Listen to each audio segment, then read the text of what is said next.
गं गणपते नमः। आप सभी का आपके अपने चैनल पर बहुत बहुत स्वागत है। आज इस वीडियो में हम कार्तिक मास महात्म्य कथा अध्याय 7 का रसपान करेंगे। वक्रतुंड महाकाय सूर्यकोटि समप्रभ निर्विघ्नं कुरु मे देव सर्वकार्येषु सर्वदा।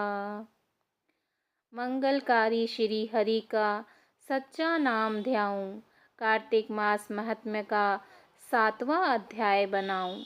नारद जी ने कहा, हे राजन, कार्तिक मास में व्रत करने वालों के नियमों को मैं संक्षेप में बतलाता हूँ, उसे आप सुनिए। व्रती को सब प्रकार के आमिष, मांस, उरद, राई, खटाई तथा नशीली वस्तुओं का त्याग कर देना चाहिए।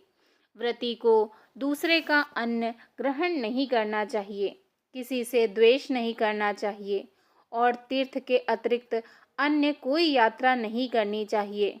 देवता, वेद, ब्राह्मण, गाय, व्रती, नारी, राजा तथा गुरुजनों की निंदा भी नहीं करनी चाहिए। व्रती को दाल, तिल, पकवान व दान किया हुआ भोजन ग्रहण नहीं करना चाहिए। किसी की चुगली या निंदा भी नहीं करनी चाहिए। किसी भी जीव का मांस नहीं छूना चाहिए। पान, कत्था, चूना, नींबू, मसूर, बासी तथा जूठे अन्न का भी प्रयोग नहीं करना चाहिए। गाय, बकरी तथा भैंस के अतिरिक्त किसी अन्य पशु का दूध नहीं पीना चाहिए।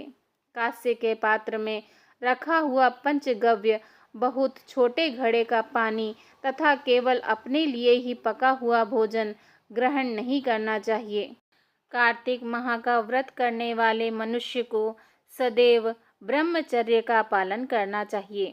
उसे धरती पर सोना चाहिए और दिन के चौथे पहर में केवल एक बार पत्तल में भोजन करना चाहिए। व्रती कार्तिक माह में केवल नरक चतुर्दशी, जिसे छोटी दिवाली भी कहा जाता है, के दिन शरीर में तेल लगा सकता है। कार्तिक माह में व्रत करने वाले मनुष्य को सिंघाड़ा, प्याज, मट्ठा, गाजर, मूली, काशी फल, लौकी, तरबूज इन वस्तुओं का प्रयोग बिल्कुल भी नहीं करना चाहिए। रजस्वला, चांडाल, पापी, मलेच्छ, पतित, व्रतहीन, ब्राह्मण द्रोही और नास्तिकों से बातचीत नहीं करनी चाहिए। भगवान विष्णु जी को प्रसन्न करने के लिए अपनी शक्ति के अनुसार चंद्रायण आदि का व्रत करना चाहिए और नियमों का पालन करना चाहिए। व्रती को प्रतिपदा में कुम्हड़ा, द्वितीया को कटहल, तृतीया को तरुणी स्त्री, चतुर्थी को मूली, पंचमी को बेल, षष्ठी को तरबूज, सप्तमी को आंवला, अष्टमी को नारियल, नवमी को मूली, दशमी को लौकी, एकादशी को परवल, द्वादशी को बेर, त्रयोदशी को मट्ठा, चतुर्दशी को गाजर तथा पूर्णिमा को साग का प्रयोग नहीं करना चाहिए। रविवार को आंवला का प्रयोग नहीं करना चाहिए। कार्तिक माह में व्रत करने वाला मनुष्य यदि इन शाकों में से किसी शाक का सेवन करना चाहे तो पहले ब्राह्मण को देकर ग्रहण करे। यही विधान माघ माह के व्रत के लिए भी है। देवोत्थानी एकादशी से पहले कही गई विधि के अनुसार नृत्य, जागरण, गायन, वादन आदि करना चाहिए। इसको विधि पूर्वक करने वाले मनुष्य को देखकर यमदूत ऐसे भाग जाते हैं जैसे सिंह की गर्जना से हाथी भाग जाते हैं। कार्तिक माह का व्रत सभी व्रतों में श्रेष्ठ है।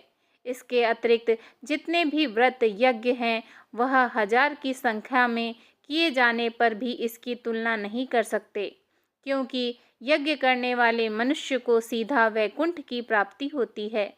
जिस प्रकार राजा की रक्षा उसके अंगरक्षक करते हैं, उसी प्रकार कार्तिक माह का व्रत करने वाले मनुष्य की रक्षा भगवान विष्णु जी की आज्ञा से इंद्रादि देवता करते हैं।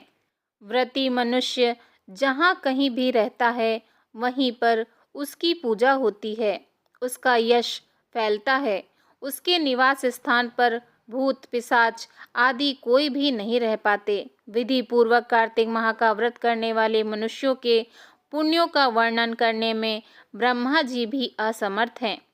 यह व्रत सभी पापों को नष्ट करने वाला है, पुत्र पौत्र प्रदान करने वाला और धन्य धान्य की वृद्धि करने वाला है। कार्तिक महात्म्य कथा अध्याय 7 समाप्त। बोलिए भगवान श्री हरि विष्णु जी की जय। ओम नमो भगवते वासुदेवाय नमः।